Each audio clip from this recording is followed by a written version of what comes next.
कर लें the Kerala story के बारे में कि इस फिल्म में क्या दिखाया है। नहीं, पूरे विश्व में चर्चा में है, जिनके माध्यम से पूरी दुनिया ने जाना, पूरे भारत ने और मुसलमान बन जाते हैं राज्य, जहाँ पर मुख्य रूप से हिंदू और ईसाइयों की लड़कियों को ही निशाना बनाया जाता है। हेलो दोस्तों, मैं अवनीश आपका फिर से द W2 में एक नई वीडियो के साथ स्वागत करता हूं। तो कैसे हैं आप सभी? मैं आशा करता हूं आप सभी अच्छे होंगे, स्वस्थ होंगे। तो दोस्तों, आज हम बात करेंगे एक चर्चित विषय पर जो पूरे भारत नहीं पूरे विश्व में चर्चा में है। जी दोस्तों, एक सच जिसे कहानी के माध्यम से हमें दर्शाया गया है। जी दोस्तों, जिसे बहुत लोग नहीं जानते थे, लेकिन फिल्म के माध्यम से पूरी दुनिया ने जाना, पूरे भारत ने जाना। आज हम बात करेंगे द केरला स्टोरी। जी दोस्तों, द केरला स्टोरी कहने के लिए एक स्टोरी हो सकती है, एक फिल्म हो सकती है, लेकिन ये एक सच है जिसे फिल्म के माध्यम से दर्शाया गया है। इसे दिल्ली के सुदीप्तो सेन द्वारा निर्देशित तथा विपुल शाह द्वारा निर्मित किया गया है। ये एक हिंदी भाषा की भारतीय फिल्म है। जी दोस्तोों, इस फिल्म में दिखाया जाता है कि एक जो लड़कियों का समूह है वो धर्मांतरित होकर मुसलमान बन जाती हैं और Islamic state of Iraq and Syria में शामिल हो जाती हैं। ये कहानी है तो एक बड़ी संख्या में धर्मांतरण, लेकिन कुछ विवादों के चलते ना इसे एक छोटी संख्या में फिल्म में दर्शाया गया है। जी, केरल राज्य जहां पर मुख्य रूप से हिंदू और ईसाइयों की लड़कियों को ही निशाना बनाया जाता है। बीते 12 सालों का जो आंकड़ा धर्मांतरण का है वो सर्वाधिक इस्लाम के लिए 12.24% यानी 32,000 लड़कियों की गायब होने की जो कहानी है उस फिल्म के टीजर को देखने के बाद केरल के पूर्व मुख्यमंत्री कहते हैं कि जिनका नाम VS अच्युतानंद है, वो कहते हैं कि केरल को मुस्लिम राज्य बनाने की कोशिश है और बताते हैं कि आने वाले 20 वर्षों में केरल एक मुस्लिम राज्य होगा भी।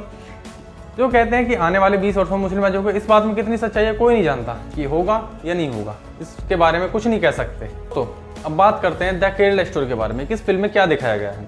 तो ये जो फिल्म है मुख्य रूप से 4 लड़कों के समूह पर आधारित है। 4 लड़कियों के समूह के ऊपर एक कहानी बनाई गई है।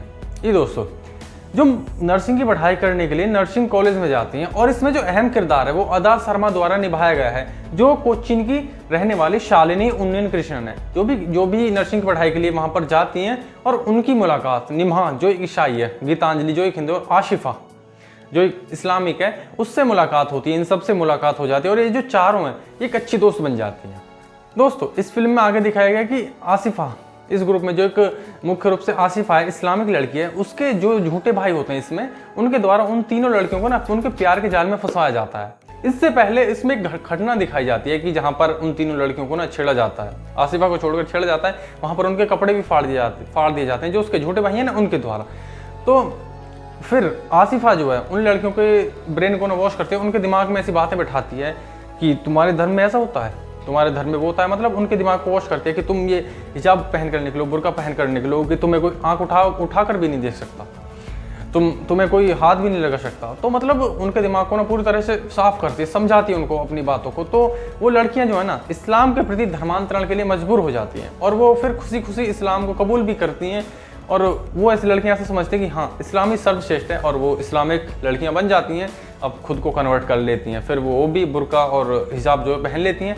और फिर फिल्म में आगे दिखाया जाता है कि कैसे कैसे जो लड़कियां आसिफा के चंगुल में फंस जाती हैं और फिर मुस्लिम लड़कों द्वारा उन्हीं लड़कियों को जो धर्मांतरित हो गई हैं, वो तीनों लड़कियां, उनको उनके झूठे प्यार में फंसाया जाता है और झूठे प्यार में फंसने के बाद उन लड़कियों को प्रेग्नेंट कर दिया जाता है। जिसके बाद समाज के डर से वो लड़कियां, घर वालों के डर से उन लड़कों से शादी करने के लिए मजबूर हो जाती हैं, शादी कर लेती हैं।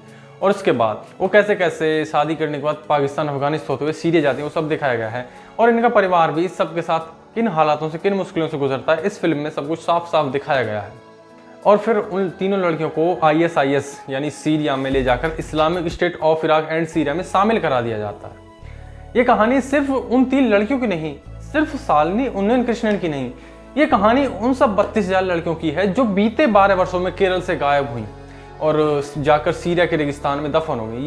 ये कहानी पूर्ण रूप से केरल में हो रहे धर्मांतरण पर आधारित है और जो पूर्ण रूप से सच भी है। इस फिल्म में जो निर्देशक द्वारा ना फिल्म के अंत में कुछ सबूत भी पेश किए गए हैं। इस फिल्म को बैन करने के लिए तमाम आवाज़ें भी उठी, बाहरी देशों से, खुद भारत से भी इस फिल्म को बैन करने के लिए आवाज़ें उठती है, लेकिन सुदीप्तो सेन जो हैं वो अपनी सच्चाई पर अडिग रहे। उन्होंने कहा कि मैं अपने दावे से पीछे नहीं हट सकता।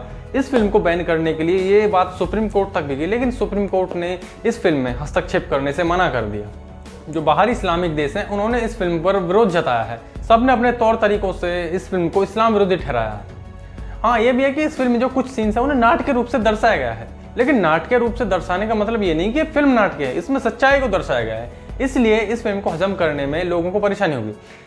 जो भी हो, कुछ भी हो, जो भी कोई फिल्म सच्चाई पर आधारित है, वो कोई नाटक, वो कोई स्क्रिप्टेड नहीं हो सकती, वो एक सच्चाई पर आधारित होगी। दोस्तों, इस फिल्म के अंदर जिन 3 लड़कियों की कहानी को दर्शाया गया है, उनकी पहचान का खुलासा नहीं किया गया। उनके बयानों को दर्ज करने के बाद ही उसी पर आधारित, उनकी बताई हुई जो सच कहानी है, उसी पर आधारित इस फिल्म का निर्माण किया गया। केरल में हो रहे धर्मांतरण को लेकर क्या उन बच्चों की माँ बाप, केरल में हो रहे धर्मांतरण को लेकर क्या उन बच्चों की माँ बाप की परवरिश जिम्मेदार ठहरती है या फिर उन बच्चों की समझ जिम्मेदार ठहरती है? जो भी हो, ये कहना थोड़ा मुश्किल होगा, लेकिन एक तरफ जो ऐसा कर रहे हैं, क्या हम उन पर कुछ कानून लागू नहीं कर सकते? क्या हम उनका कुछ रास्ता नहीं निकाल सकते? या फिर उनको यही सिखाया जाता है, यही बताया जाता है, यही सिखाया जाता है कि मासूम भोले भाले लोगों को फंसाओ और उनका धर्मांतरण करवाओ? जो भी हो, लेकिन सबसे पहले जो है हम ही को सीख लेनी होगी। ये सब करने से हमें कुछ रास्ता नहीं निकलेगा। सबसे पहले हमें खुद को सीख लेनी होगी, हमें समझना पड़ेगा इस चीज़ों को, वरना बातें करने से कुछ नहीं हो सकता। मैं आपको बताइए द केरल स्टोरी के बारे में, कैसे कैसे वहाँ पर लड़कियों को फंसा जाता है, धर्मांतरित कराया जाता है और उनको आईएसआईएस में शामिल किया गया, जो वहीं पर दफन हो गए। ये कहानी 32,000 लड़कियों की है, जिसे फिल्म में छोटे पर्दे पर दिखाया गया है, एक समूह पर दिखाया गया है। तो दोस्तों, इसी के साथ वीडियो को यहीं पर ख़त्म करते हैं। नमस्कार, जय हिंद।